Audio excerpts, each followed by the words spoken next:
Did you meet Amanda? No. Amanda is our outside.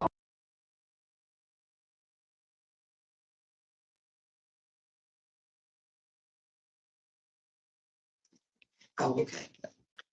Okay, I'd like to call the March 20th, 2026 meeting of the city IDA to order.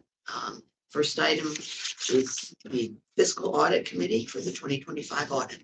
Correct, yes. So the fiscal audit committee needs to act to send the 2025 audit to the board. Everybody on the board is on the fiscal audit committee. It's a requirement of the authority budget office to have this committee.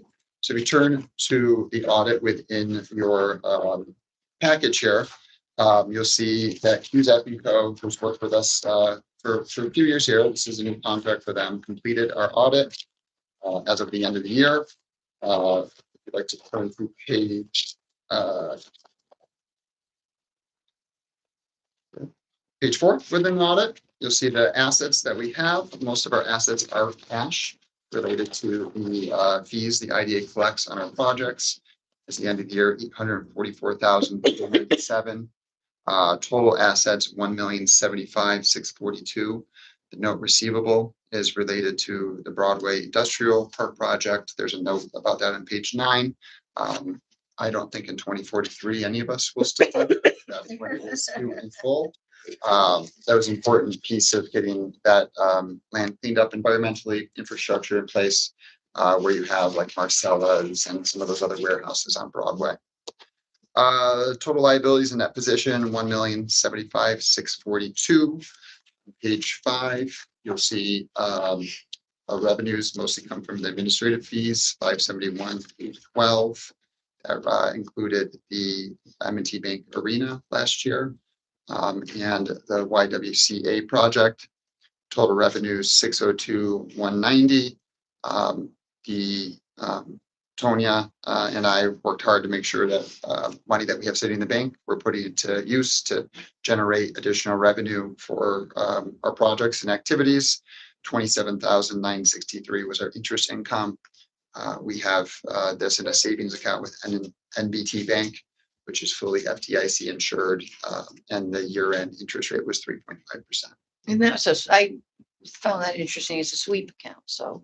Yes, multiple really, banks are, what do you mean by that? Well, they sweep out your extra, And and then it's earning 3 point, instead of the 0.02. Yeah. So we have a checking and we put into savings, and then what they do is it's a product where hundreds of banks participate. Okay. And our assets, well, NBT is the administrator, they're within a bunch of different banks, all below the FDIC insurance. Okay, so they spread that out. Yeah. Okay. All right, yeah. that makes sense. So this was a product that NBT brought up to us a few years ago. It matches, like there's another NICAP account that you could participate in as well. But we've actively in our Metroplex and the county IDAs as well using this product, and Great. it's been great. It really has been nice to get thanks. Great. I always look at it as in how many demos I can get from interest. So I got like a half a demo right now.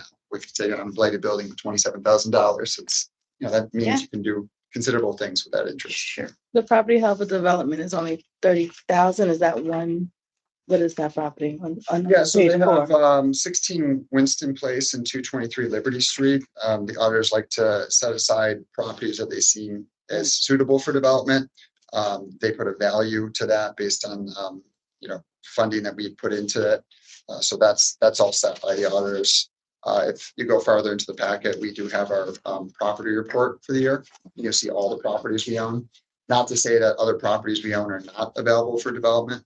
Those are just ones that the auditors have laid out. The 25 real property report includes, there's a property on Anthony Street. That 16 Winston is Bigelow site. That is one that the Housing Authority has expressed interest in. So that's why it's valued at that amount. So that's not what we have to sell it. You have to sell it for, right? Or is that the actual value of it? That might be based on the appraisal. I can look into that for you. Okay.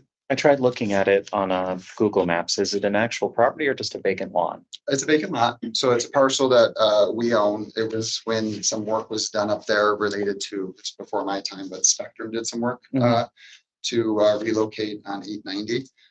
It has, like another property we sold 2 years ago, It has a big city storm sewer line on it, so it's not overly marketable.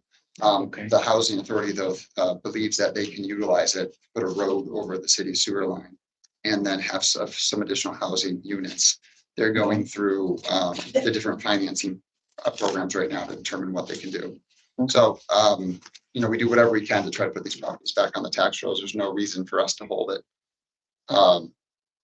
So we'll go through the property first as we get there, but just that's all good questions related to the audit. Anything else related to the audit that people like to discuss?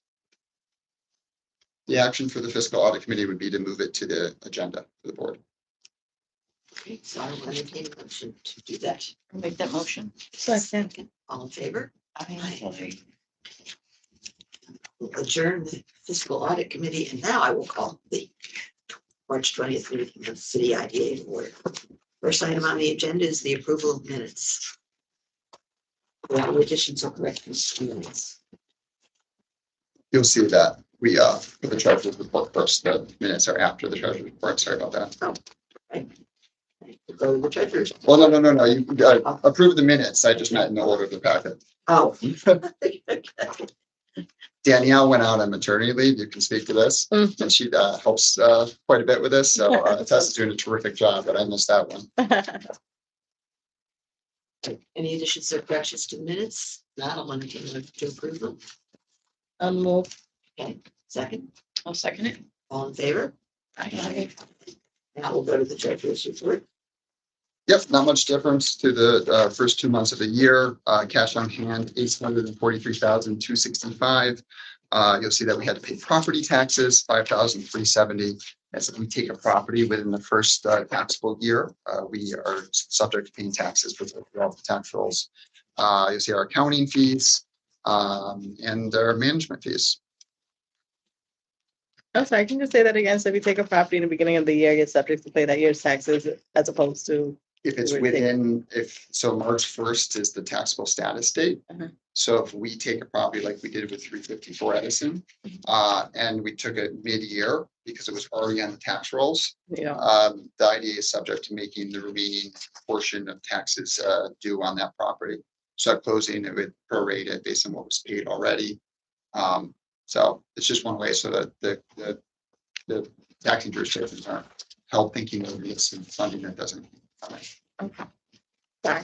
No problem. Can answer it. Any other questions? No, I have some questions to approve the treasurer's report. I'll make that motion. Second, Second. all in favor? Aye. Okay, then the 2025 audit is a resolution to adopt a comprehensive audit for the fiscal year ending December 31st, 2025. Any questions? This is the first year for you. That what you said. I believe this is the first year of a new contract. Okay. I'll double check that. Oh, it's okay. Yeah. Yeah, okay. But they've done it. They do a great job. They're fast, and Tony really is working with them.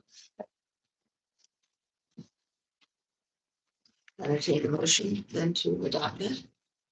Okay, second, Second. all in favor? Aye. The 2025 ABO report submissions. This is resolution 717-26, reauthorize the agency mission statement and adopt the 2025 performance measures report, the 2025 investment report, and the 2025 property report. Yep. So these are the three reports that are required to be submitted to the Authority Budget Office by March 31st, 2026 for the 2025 year.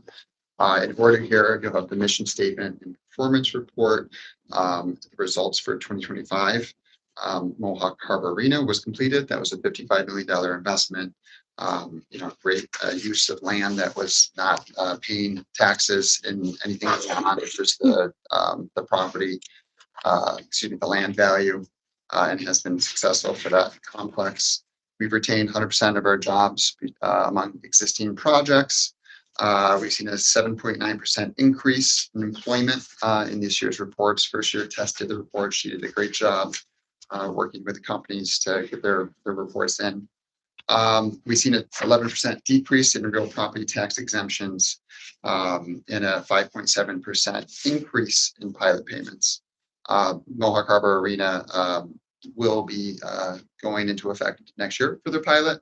So you will see the amount of money exempted go up because we saw the facility as if it was owned by Union or if like the MVP Center, which is owned by the county, either of those would have been on the tax roll. So just future consideration for you when we look at this next year. Performance goals for 2026. The $44 million is the YWCA project, which is on the ground. SCAP, Schenectady Community Action Program, they're getting very close to funding their project as well, which is at the corner of Brandywine and State. Another good quality housing project and improving the services for SCAP. We assume that's going to be 2027, so that's not captured in the 2026 goals. Any questions? That's the mission statement. The real property report, which we discussed, is on the next page. Just properties that we still hold. We're always trying to move these. 354 Edison, there will be one additional property that is part of the 3 that we purchased there. We just finished removing a huge old gas tank from it. So we've cleaned up a property and made it available for redevelopment. So hopefully we'll get that off of our holding soon. And then, those Anthony Street properties as well. We've been working on trying to find some long-term use for that. We did dispose of the former Fireside, Tommy Nicky, who runs the Broken Inn, and the golf course clubhouse. He's got plans for that. He's working on it. It's a difficult building, but he's still working on that, which is good for Eastern Parkway. So that is the real property report. Lastly is the investment report that's completed by CUSAC as part of the audit. You'll see that we keep all of our assets that we have cash assets in interest-bearing accounts and only move it over when we're looking to make payments. So you'll see as of 12/31, we did have a balance in the checking. We have since moved those over. We are going to be closing on that last property next to Edison. That's why we have some of that funding still there. Any questions? I'll entertain a motion then to approve resolution 717-26. I'll make that motion. Okay. Second, Second. all in favor? I, And then the consent agenda has resolution 718-26 to reauthorize the investment policy. Resolution 719-26 to reauthorize the real property acquisition policy. Resolution 720-26 to reauthorize the procurement policy. And resolution 721-26 to reauthorize the whistleblower protection policy. My understanding is none of these have changed. Nope, we go through with Amanda even each year to make sure that's consistent with state law. Nothing has changed since last year. All of our policies are posted on our website, so the Metroplex website. There's a city IDA page for the public to review. If they have any questions about how business is conducted related to these policies. Any questions? Is it a requirement to do it annually to reauthorize? Okay. It is. As part of our end of March report to the AVO. So I'll entertain a motion to approve the consent agenda. Motion. Okay, second, all in favor? I, And the annual meeting, resolution 722-26, for the election of officers. Yes, we always put forward the slate that was of the officers based on the previous year. It is certainly open to this group. If anybody has any changes, you're the ones who determine the officers, but you will see the slate as provided, which is Peggy serving as chair, Lucy as vice chair, Tracy as treasurer, and Doug as secretary. Happy to welcome Daniel, and then Stephen Streitman also joined the board. He is in Ireland though right now. Nice. And you have the right phone. I know. That's the most thing this spring I had. Yeah. Okay, any questions on that? No questions. Okay, I'll entertain a motion then to approve resolution 722-26. I'll make that motion. Okay, second, Second. all in favor? Aye. Aye. Okay. Property maintenance, resolution 723-26, the contract with Barkston Enterprises. Yep, consistent with our procurement policy, we're requesting to continue a contract with Barkston Enterprises. This is the same group that completes our snow plowing and a lot of our landscaping duties for Metroplex, which has been done through competitive procurement. There are a few properties that the IDA has interest in, or the city does, and doing this contract through the IDA allows us to serve our role, even go beyond our role to make sure that the downtown area and areas near our property are clean, be safe, and serve the image that we want people to have when they come to Schenectady. Any questions?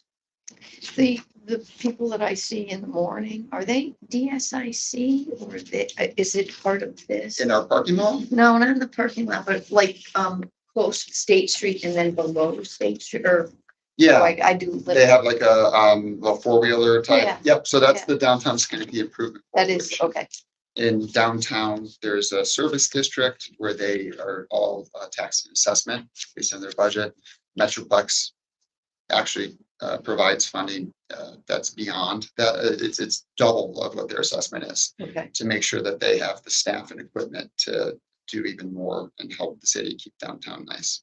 So- that's nice. And I see them all the time. Yeah, they do a great job. Warren Hufeld is the executive director. I met with her yesterday and they have a bucket trucks, they put banners up and flowers and then just general cleanup. So we're fortunate to have them. And we, from a Metroplex perspective, so that all of you know, with your thinking about other neighborhoods in the city, business districts, or even through the county, our support for DSIC also allows us to do some additional matching support for other business districts if they're interested in making, place making or beautification efforts. We're happy to try to match it. Do like it to come from that group so that we see some buy-in among businesses and desire to work together. All right, so entertain a motion to approve resolution 723-26. Okay, Second? all in favor? Okay. And 501 State Street Associates LLC project. Resolution 724-26 to approve the project refinancing, the assignment of a mortgage and take related actions. When I first started at Metroplex, my first day, I was walked through the vacant Foster complex, and I was starting to question what I was really doing. I was doing policy work before, and it's our vacant, dark building, and it was scary. This has been a great transformation led by Jeff Buell, who's done some work with Redburn Development and others. In 2020, we put in place a payment in lieu of tax agreement. When he refinanced the project was originally completed in, I think, 2017, 47,227 square feet, 21 market rate apartments, 27,000 square feet of retail, commercial space with great restaurants, and there's office space for some important legal services above. Great project. Mr. Buell has reached out to us. He plans to refinance with Capital Bank in the amount of $4.6 million. The IDA, because of our pilot, has to join the mortgage, which is a requirement for him to get financing. So we're looking for your approval to join the mortgage. There's no additional benefits being requested. It's just kind of a legal procedure so that when the new mortgage goes in place and filing, that our benefits are identified and the tax status of the agreements in place. Any questions? Any reason why it's being refinanced? Jeff's a very active developer, and what people usually do is that whether it's because of better interest rates or if they have another project, they usually try to take capital out of an existing project to help fund the next one. So, that would be my thought as to why he's doing it. It's since he did it in 2020, made his payments, values have gone up. So if he gets an appraisal and is able to take some equity out, that's a good thing for him. So Along the lines of what he said, so is there any benefit or risk on our part with the refinancing? Nope, No. nope. We have, no interest in it. It's just taking on a different partner. He'll take equity out, but that's his right, and it helps him do other things. Jeff is part of the development group that's working on the McClellan Health Center, which is a great project to turn a defunct hospital into apartments. If I had to be a guessing man, there would be a role, as he's putting equity into another project, he could take a project like this and take equity out of it. But again, no exposure to us. He's continued to keep low vacancies in the project. People like living downtown. The Nest is a very popular restaurant, as is some of that other space there. Yeah. Any other questions? I'll entertain a motion that to approve resolution 724-26. I'll make that motion. Okay, second, Okay. all in favor? Anything else for the good of the organization? Yeah, I'll just give you an update. We've been working with the city to complete their downtown revitalization initiative projects. So this summer, we right now we have the J Street connector out to bid, which for purposes of walkability and real connectivity between the Knott Street corridor, Mohawk Harbor, in downtown, really helping Little Italy, that will reconnect the street. So right now dead ends. It tends to be a kind of a place to hang out down there. There's going to be new decorative pedestrian lights, a multi-use path. We completed last fall the Elko Tunnel. We did our part, which preserved the tunnel. We did an exterior mural on it, put lighting up. Create Studios is finishing their mosaic. It's kind of like a mosaic chair rail. It's very cool. So these pieces coming together will, I think, be good for downtown.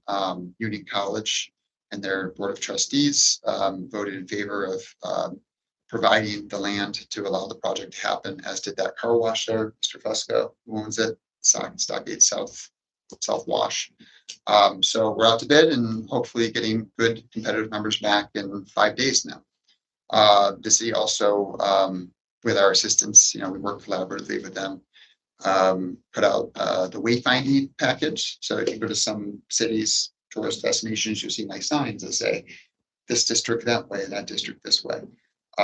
We were able to get numbers back for that. And we look forward to seeing the city move forward with a contract to start building those signs and get them into place this summer. So Metroplex will participate with that as well. The last piece of the DRI is to do some additional decorative streetlights and also repair some of the streetlights that have since been broken. We're working on that as well. So Like the bridge at Erie Boulevard, these are more like the green poles. okay, because I heard about lighting being put under the bridge, whatever it's called, the railroad Yeah, that hangs over Erie Boulevard. The lighting there is pretty dim. the rail bridge over at Erie. Yes, Okay. yes. I would we work collaboratively with Chris Wong. He's the one who's working specifically on that bridge. We're looking more at a lot of the green light poles. You come downtown, some of the Mhm. lights are out and they've been Yeah. out for a long time, or somebody's run over a green pole and it's not been replaced. So there's some funding from the state to put in new ones. I think Broadway, Clinton and Franklin. And then we're trying to supplement that. So if we put a contract out to bid and someone wants to do the work, well, let's fix another 20 or 30 poles. So, all in an effort to keep downtown neat, clean, safe, our goals here. So that's news about just projects happening in the city. At our next meeting, which we don't have a date yet, but we'll have to take action to renew our uniform tax exemption policy. It's been pretty standard for multiple years. Working with Amanda at Barclay Damon, she identified that the state has really pushed forward some of what our goals have been with the IDA, which is to promote housing. Look at it as economic development is community development is housing. So we'll be looking to add some additional language that just it's supported by the board that really reiterates our commitment to providing safe, quality, and affordable housing for the community. So that'll be the next step, we meet. Have we given up on trying to convince the sale company to move in front of the casino? STS. Yeah. I know that we regularly stay in touch with them, that's kind of Ray's role. There is a crane system that's pretty valuable to that company. And it is employee owned now as well. Yeah, it's big. I can Yeah. see it. So yeah, It's big. finding the right building for them is something that they would have to do. But the whole Mohawk Harbor campus has been very successful. Maybe I'm also the one who came here to go to Union and looked at downtown at that time in the early 2000s and was like, this place is great. It has so much character. There's a lot of vacancy. But I personally just see what's around there and that it's beautiful. I don't have anything imminent on STS. But if you find a huge place with them with a really high, ton. I mean, I just think that casino would be so much more beautiful if you had that whole front part that you can, yeah. The casino has been very productive. One of the best performing casinos. It's not what I do for entertainment, but people certainly enjoy it. And good news is it has quite a few jobs for Yeah. people who live and work nearby, which I'd like to see. And then, great first season with M&T Bank Center. The New York Phoenix are moving there for the year, not because they didn't enjoy their time at the Armory, but because the Armory had other entertainment that they wanted to continue to offer. So it's just, that again is a nice opportunity to provide more entertainment options and bring people downtown to support our small business restaurants and other folks. And that wayfinding package to me is important because we have so many people coming to certain areas in downtown, whether you're coming for Proctor's or whether you're coming to Mohawk Harbor, but seeing those signs and being like, oh, there's another district here which has restaurants or retail.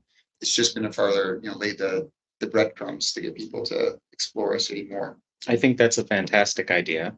And I think the improvements to pedestrian paths and multi-use paths are fantastic, and improving the lighting and cleanup and safety. All of those things are great. As they further connect those districts, I think there's kind of a substitution effect happening downtown with the harbor. And if those districts could be connected in a better way, then it would ameliorate the substitution effect that I think is going on. Are there any plans for any kind of dedicated bike lanes? There was in the DRI. Are we perhaps taking advantage of that? Yes, I mean, so through the harbor, one of the DRI projects Metroplex ran was the Elbow Trail extension. Yeah.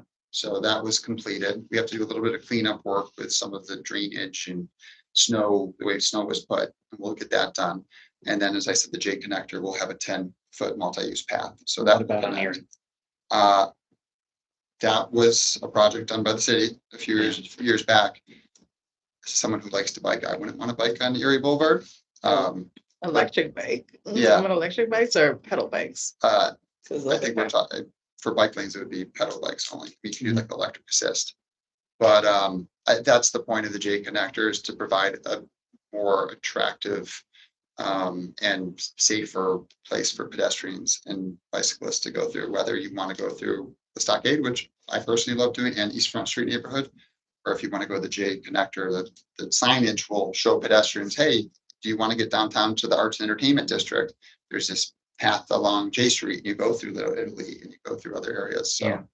Are we considering that, maybe having electric bikes available like a lot of other cities do now, instead of the pedal bikes? it's CDTA, the CDPHP bikes they offer electric bikes there.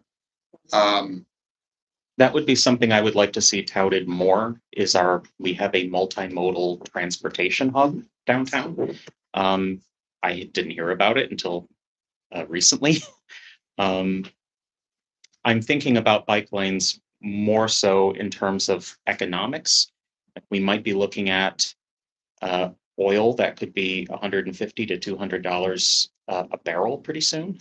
And having dedicated bike lanes on our major thoroughfares like Erie might be beneficial. I know that they're dangerous, but quite frankly, I hear people telling me all the time they feel unsafe cycling in the stockade. And I hear people who walk, telling me that they feel unsafe sharing the sidewalk with bicyclists. That's true. So I don't know. No, and it's- I'll get off my soapbox. Well, no, I appreciate it. And that's the point of bringing up other projects here that Metroplex or the Land Bank with Kristen or any of the, unified team is working on, is just to hear your point of view. And it might not be on your agenda here, but it's just something that we are working on.